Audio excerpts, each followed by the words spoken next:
ஏதோ சாதனை செய்ய போகிறாங்களாம் அவங்களோட பொடிகள் 10 பேர் ஸ்கூட்டரில் ஏற்றி கொண்டு போகிறாங்களாம்.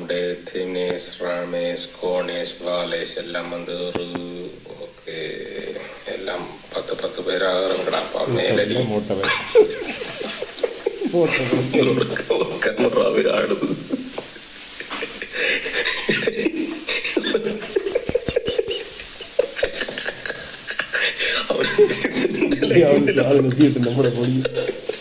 நீ பக்கப்படுற நீ மேல நீ பதுங்காத எல்லாரும் முத்துக்கு தலைக்கு மேல போட ஒரு கவட்டுக்கு தலைய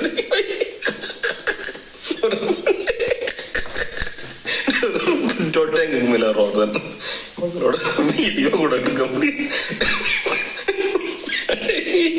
ரெக்கார்டு சாதனைக்காக இப்படி 10 பேர் ஒரு மோட்டர் பைக் கம்பெனிக்காக